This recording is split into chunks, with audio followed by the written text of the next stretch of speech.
मुसलमानों की जातियों पर कभी क्यों नहीं बोलती कांग्रेस? पहली बार पीएम मोदी के इस सवाल में गहरा राज छिपा है।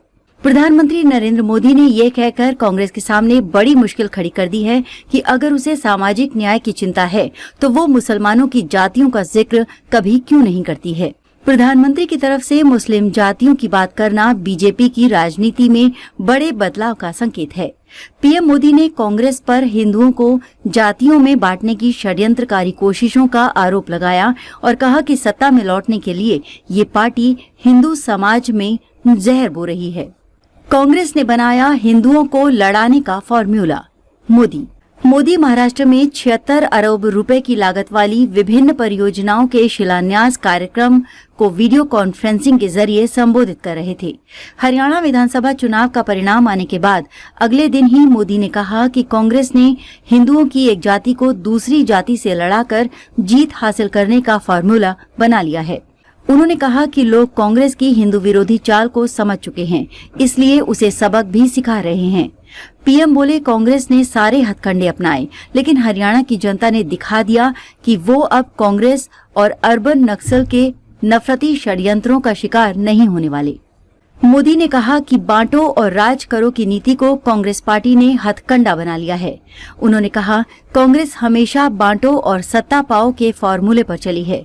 कांग्रेस ने बार बार ये सिद्ध किया है कि वो एक गैर जिम्मेदार दल बन गया है।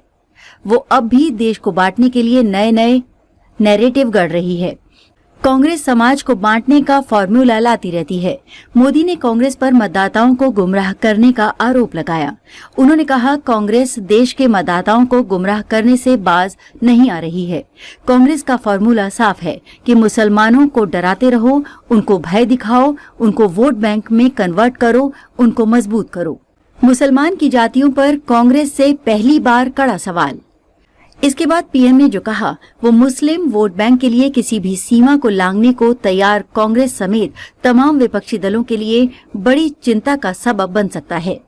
पीएम ने कहा कि कांग्रेस आखिर मुस्लिम जातियों की बात क्यों नहीं करती है। उन्होंने कहा, कांग्रेस के एक भी नेता ने आज तक कभी नहीं कहा कि हमारे मुस्लिम भाई बहनों में कितनी जातियां होती हैं। मुस्लिम जातियों की बात आते ही कांग्रेस नेता मुंह पर ताला लगाकर बैठ जाते हैं, लेकिन जब भी हिंदू समाज की बात आती है तो कांग्रेस उनकी चर्चा जाति से ही शुरू करती है। कांग्रेस की नीति है, हिंदुओं की एक जाति को दूसरी जाति से लड़ाओ। कांग्रेस जानती है कि हिंदू जितना बटेगा उतना ही उसका फायदा होगा। मोदी ने कहा कि कांग्रेस जानबूझकर हिंदुओं के बीच नफरत की आग जलाए रखना चाहती है। उन्होंने कहा, कांग्रेस किसी भी तरीके से हिंदू समाज में आग लगाए रखना चाहते हैं ताकि वो उस पर राजनीतिक रोटियां सेकती रहे। भारत में जहां भी चुनाव होते हैं वहां कांग्रेस यही फॉर्मूला लागू करती है। अपना वोट बैंक पक्का करने के लिए कांग्रेस समाज में जहर घोलने के हर हथकंडे अपना रही है। कांग्रेस पूरी तरह से सांप्रदायिक और जातिवाद का चुनाव लड़ती रहती है। हिंदू समाज को तोड़कर उसे अपनी जीत का फॉर्मूला बनाना, यही कांग्रेस की राजनीति का आधार है। कांग्रेस भारत के सर्वजन हिताय सर्वजन सुखाय की भावना का दमन कर रही है, सनातन परंपरा का दमन कर रही है। नफरत के हथकंडे से सत्ता में आना चाहती है कांग्रेस। पीएम मोदी ने कहा कि सत्ता में आने के लिए बेताब कांग्रेस नफरत फैलाने को ही अपना हथकंडा बना लिया है। उन्होंने कहा, जिस कांग्रेस ने देश पर इतने वर्षों तक राज किया, वो सत्ता में वापसी के लिए इतनी बेचैन है कि हर रोज नफरत की राजनीति कर रही है। कांग्रेस की पुरानी पीढ़ी के नेता भी बेबस हैं, असहाय हैं कि उनकी इस पार्टी की क्या स्थिति हो गई है। कांग्रेस की ये स्थिति होने वाली है। कांग्रेस नफरत फैलाने की सबसे बड़ी फैक्ट्री बनने वाली है। ये गांधी जी ने आजादी के बाद ही समझ लिया था। इसलिए गांधी जी ने कहा था कि कांग्रेस को खत्म कर देना चाहिए। कांग्रेस खुद खत्म नहीं हुई, लेकिन आज देश को खत्म करने पर तुली हुई है। इसलिए हमें सावधान रहना है, सतर्क रहना है। फिर पीएम ने महाराष्ट्र की जनता से भी हरियाणा के मतदाताओं की तरह ही कांग्रेस के नफरती एजेंडे से दूर रहने की अपील की। उन्होंने विश्वास जताया कि महाराष्ट्र के मतदाता भी कांग्रेस को सबक जरूर सिखाएंगे।